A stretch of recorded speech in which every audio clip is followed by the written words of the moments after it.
Deuteronomy 5, verse 8, you shall not make for yourself a carved image, any likeness of anything that is in heaven above, or that is in the earth beneath, or that is in the water under the earth. Verse 9, you shall not bow down to them nor serve them. For I, the Lord your God, am a jealous God, visiting the iniquity of the fathers upon the children to the third and fourth generations of those who hate me. Verse 10, but showing mercy to thousands, to those who love me and keep my commandments. From this verse, it says that the sins of the fathers fall on their children. And since we are punished so much, that means our forefathers really did something big to cause Yahweh to have so much anger. And the big question is, whose children are we? We have to find out whose children we are as people who descend from the Africans who came from the Bantu, West African, or one of the ethnic groups listed in the Niger-Congo family tree. Of course, some of us aren't 100% African. We do have Native American ancestry too. However, today we will be focusing on the African ancestors. It is rumored that we are the direct descendants of the ancient Egyptians who were black people just like us. Since cameras hadn't existed 4,000 years ago, Egyptians would record certain events on stone by either painting the events or carving them on stone. In order to be 100% sure if we are truly the children of the ancient Egyptians, we have to look at how the facial structures of our African ancestors who were enslaved looked and see whether they look like the ancient Egyptians or not. We will use images of people from the Bantu category. But before I continue, I'm first going to talk about the structure of West African or Bantu skulls from the side view. If you look here, this is a skull which is classified as Congoid or Negroid, and this is the type of skull our African ancestors had. As you can see, there are three major points to look at in order to be able to identify if the facial structure of someone is Negroid. The first thing to look at is the forehead. Their foreheads are slightly curved or a round shape. The second thing to look at is the mouth area. The mouth sticks forward in comparison to the chin. And the last point is the chin that is inward and is pushed back in comparison to the mouth that is sticking out. Now we will compare the face of an ancient Egyptian with their facial structure using the 3 points I mentioned earlier. Looking at their chin and mouth area first, we can see that there's a huge difference. Their chin sticks outward and their mouths are in line with their chins. Their foreheads appear to be straight or slopped, and lastly, they seem to have longer faces. Without wasting much time, we can see that the facial structure of the ancient Egyptian does not look like their facial structure. This means that our ancestors are not the ancient Egyptians. The rightful descendants of the ancient Egyptians are found in Eastern Africa, and they are the exact image of how the ancient Egyptians looked. Using the 3 characteristics of the ancient Egyptian skull, we can confirm that the East Africans are indeed the true children of ancient Egypt. You may think to yourself, where is she going with this? I'm trying to identify whose children we are so that we can be able to discuss their customs and see if they match ours. Now, if we take a look at the facial structures of these people, we can see the round or slightly curved forehead, we can see the mouth that sticks outward, and lastly, we can see the chins that are situated inward in comparison to the mouth. Well, ladies and gents, the Bantu facial structures and the facial structures of these people match each other. These appear to be our ancient ancestors, but wait, who are these people and why do they have earrings and a rope around their necks? Well, these people were known as the children of Israel or the Hebrews. They were enslaved in the land of Egypt over 3,000 years ago. Europeans renamed them to Nubians as part of their strategy to get rid of the name of Israel. Before we discuss exactly what happened in Egypt, we have to discuss the customs and traditions of the children of Israel or Hebrews. The Hebrew customs and traditions consisted of polygamy, fetching water by the river, bride price or dowry, which is also known as amalobolo, paying damages, a custom where the wife of a deceased man must marry the brother of her late husband to continue the family name, and having a humble nature. This type of energy is still evident in our grandparents' generation, but due to how times have changed, we have lost these characteristics and have inherited the characteristics listed in Galatians 5 verses 19 to 21 and Ephesians 4 verse 31. I'm not sure if you noticed, but the customs and traditions of the children of Israel or Hebrews are identical to the customs and traditions of the Bantu. Secondly, the curses written in the book of the law that would happen to the Hebrews or children of Israel for not obeying Yahweh appear to be happening to us in the current day. And lastly, Zondervan's Bible Dictionary speaks of Hebrews having dark skin. Europeans came with the idea that black people are the Canaanites who descend from Ham. And if we look at the definition of Ham from Zondervan's Bible Dictionary, it says that Ham is the youngest sons of Noah. born probably about 96 years before the flood and one of the 8 persons to live through the flood. Ham became the progenitor of the dark races, not the Negroes, but the Egyptians, Ethiopians, Libyans, and Canaanites. As we know, people who are referred to as Negroes are the African Americans, and their ancestors came from Central and Western Africa. These regions are where Bantu people were living before they expanded to East and South Africa. A number of slaves did come from Bantu people, but majority came from West Africa. This means that the Africans who were taken to the Western Hemisphere of the world are indeed the relatives of the Niger-Congo family tree, which is a family tree put together by the Europeans. If you look here, we have a Bantu woman who is categorized as Negroid or categorized as a Negro. Now looking back at the definition of Ham again, it specifically says Ham is not the progenitor or forefather/ancestor of the Negroes.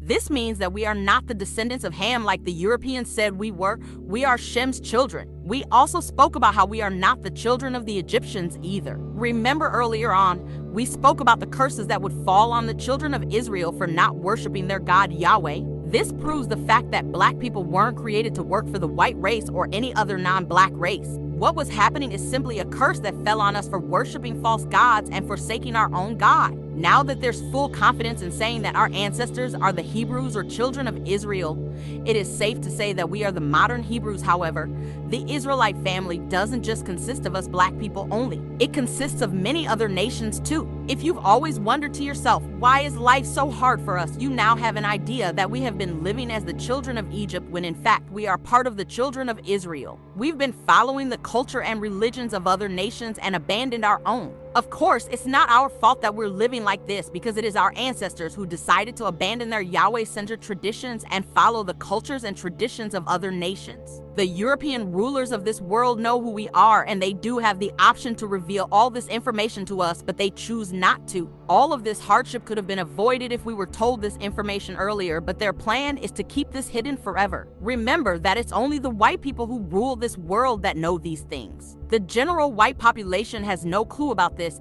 They are brainwashed just like we are.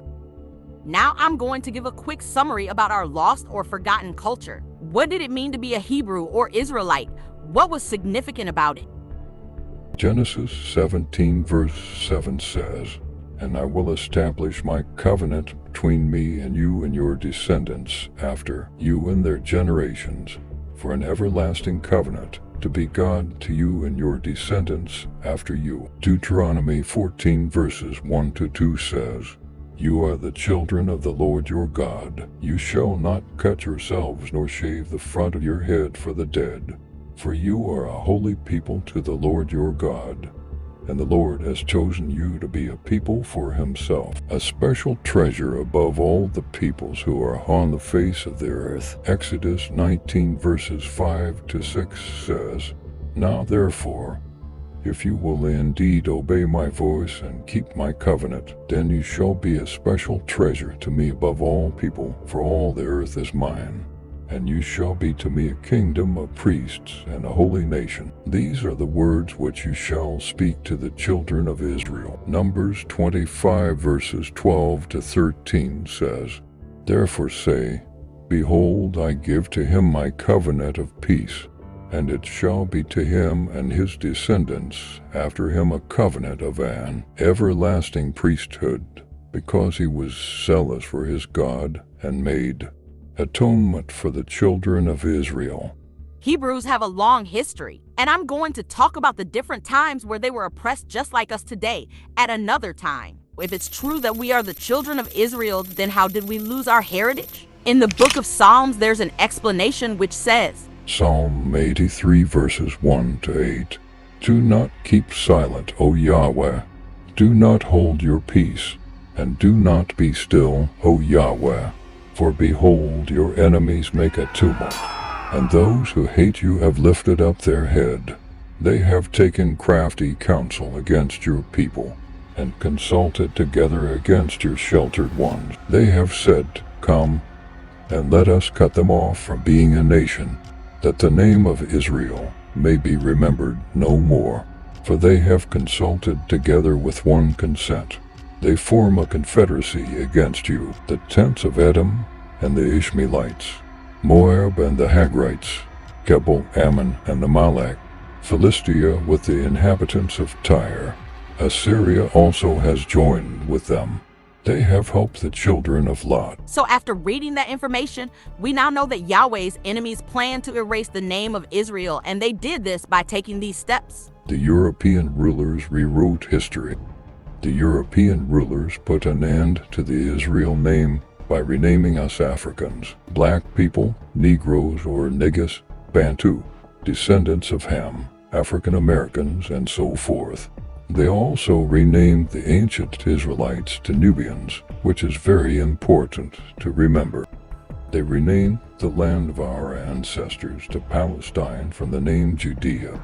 The original name of Africa was Al-Kebulin and sometimes Ethiopia or Kemet. In Psalm 49 verse 11, which is speaking about Europeans, says, Their inner thought is that their houses will last forever, their dwelling places to all generations.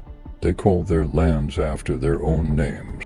It was the Romans who renamed Al-Kebulin to Africa. It says here the name Africa came into Western use through the Romans, who used the name Africa Terra, which means land of the Afri, which is plural, or Afer, which is singular for the northern part of the continent, as the province of Africa with its capital Carthage, corresponding to modern-day Tunisia. America, on the other hand, was named after Amerigo Vespucci. The European rulers whitewashed the Bible through the use of the Christian religion.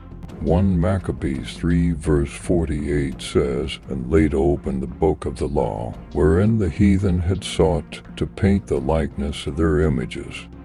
The Christian religion, which is really just Roman polytheism, was the result of Constantine the Great naming the local Roman gods with the names that were written in the sacred scrolls or the Bible. A witchcraft spell was cast to forget our roots.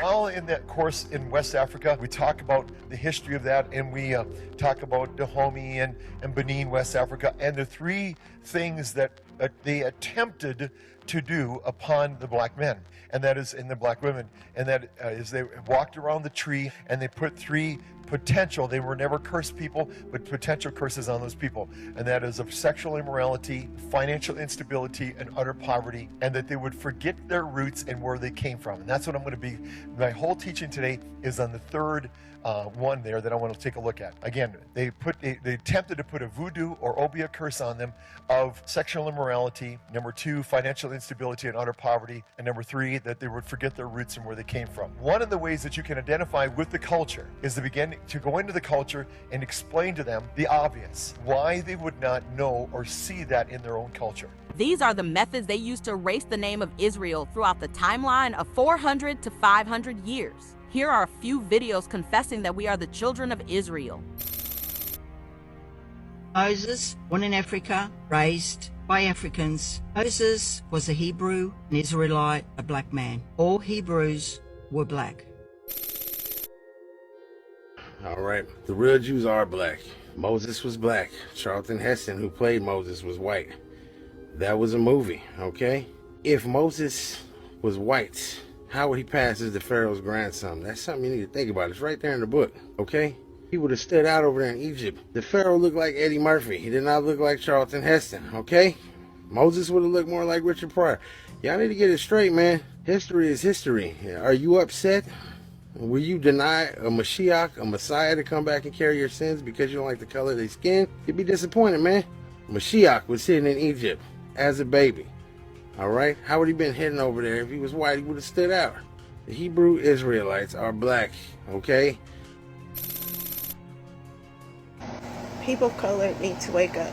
You are the chosen people. You are the Hebrew Israelites, and you've got to come up out of Great Babylon. Come up out of her and humble yourself to him, to Yahshua, and become the nation that you are supposed to be. Because I believe it, and there's plenty of other people out there that believe it. How colonizers hid the evidence of our God Yahweh from the earth. Besides the true Christian spirituality being perverted in the 4th century AD by Constantine the Great, schools also have a huge contribution to denying the existence of our God through science. Schools are under the leadership of the We as people question whether there is a God or not because we have never experienced him before. As mentioned earlier on, Yahweh had nothing to do with the Christian religion. It is all false. Therefore, it made it impossible for Yah to reveal himself through the false church. He was actually repelled by the false church due to the idolatry, which is something he hates with passion. How the European colonizers keep us defeated as a nation. The evil presence or spirits on the European rulers of this world know Yahweh. They know that he is a powerful God, and if there's anything else they know about us blacks, it's our true heritage. They even know the importance of keeping the laws and commandments of Yahweh. The false Jews control the media, and the media promotes ungodly acts or lawlessness. Please listen to this confession that a fellow Jew made about them owning the media. You know, it's interesting because I'm glad you brought that up because this country is in great despair here. I'd like to know, was very crafty on your kahila and the main sources of power, financial and political power, how they totally control most of the federal agencies in the District of Columbia. Well, it's very simple. The kahila, that's the inside for us rabbis. We know how to get the word out to every in the world that goes to a synagogue within 45 minutes. All the other presses, the news media, the television, the radio, the magazines, we own all those anyway, so it trickles down. But by the time most of the masses get it, it's too late to make any decision. We already made the decision for them. In a highly confidential interview with administrative assistant to one of this nation's ranking senators, it was revealed that dominate or control every part of the media. Nowadays, we live our lives according to what's trending or what's being promoted on media platforms. We do all sorts of things so that we can fit in. Today, we as the descendants of Yahweh's chosen people do not live our lives by the law of Yah, hence why we are so cursed and defeated. Why is our history truly kept from us, you may wonder? This world is controlled by a strong evil presence through the ungodly Europeans who are a combined Christian secret society, and the reason why black history must be hidden at all costs is because our history provides evidence that there is a powerful and true God. This evil presence fears Yahweh because they know how mighty he is. So if we blacks ever find out our true history, then that means that we will abandon our sinful lifestyles and return back to Yahweh. And when this happens, the supernatural spirit of Yah will come back to the earth and destroy the power of this evil presence oppressing us. Secondly, and most importantly, this evil presence also plans to conquer Yahweh. This plan was revealed by Adolf Hitler, who had refused to be their puppet. Earlier on, I mentioned that we are currently suffering two oppressions at once. The one oppression is white rulership, and the other oppression is rulership by the spirits we are serving or worshiping who claim to be our dead loved ones. If these spirits were really our true ancestors, then they also wouldn't be hiding such important information from us. These very same spirits hate God, and they keep us cursed by forcefully making us worship or serve them. They have the exact same plan as the evil white rulers do, and that plan is to oppress and torment us. Now that we are sure that we are the modern Hebrews, we have to go straight into speaking about what we and our ancestors did wrong in order for our lives to be so messed up. Deuteronomy 8 verse 19 says, "Then it shall be, if you by any means forget the Lord your God Yahweh, and follow other gods, and serve them and worship them, I testify against you this day that you shall surely perish." The book of Jeremiah chapter 18 verse 15 says, "For my people have forgotten me. They burn incense to worthless gods, and they have stumbled in their ways in the ancient roads to walk on paths, not on a highway."